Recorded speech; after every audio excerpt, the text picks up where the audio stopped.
حضرت سیدنا امام حسن المجتبی علیہ السلام هغه مبارک ودرېدو چې مالم مال غنیمت کې برخه راکې.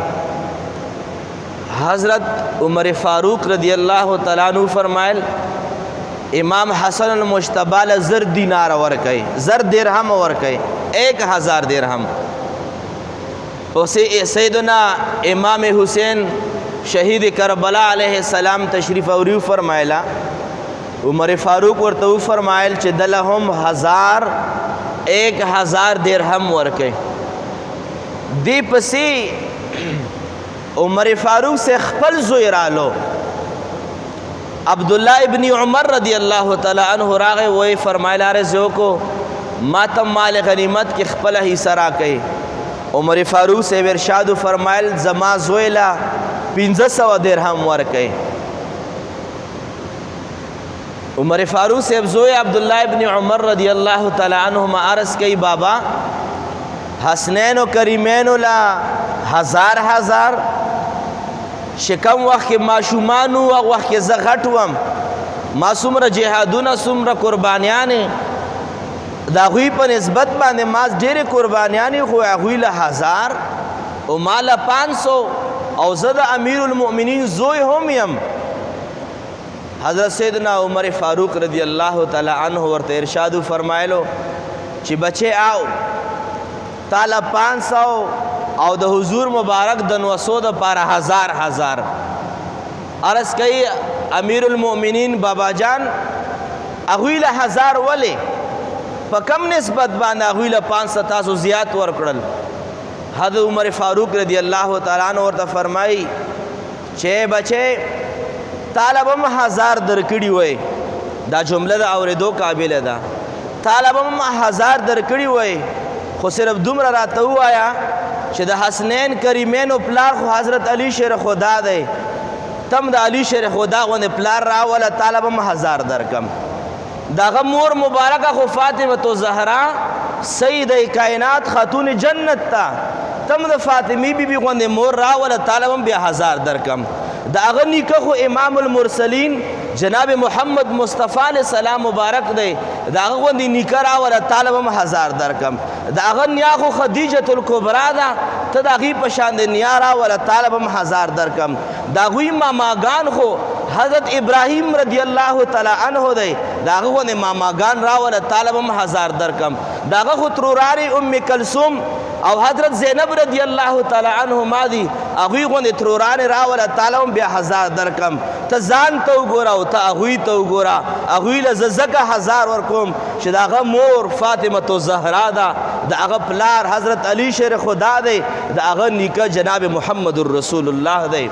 چې کله دغه گفتگو صحابه کرام واورېده، صحابه کرام لاړل او حضرت علی شیر خدا ته یو فرمایل چې په تمام صحابه کرامو په مجلس کې امیر المؤمنین د ستاسو بچو له چې کوم مقام او کومه رتبه ورکړه، کوم عزت یې وله ورکړو، هغه دغسې شان دی. حضرت علی شیر خدا ارشاد فرمایلو.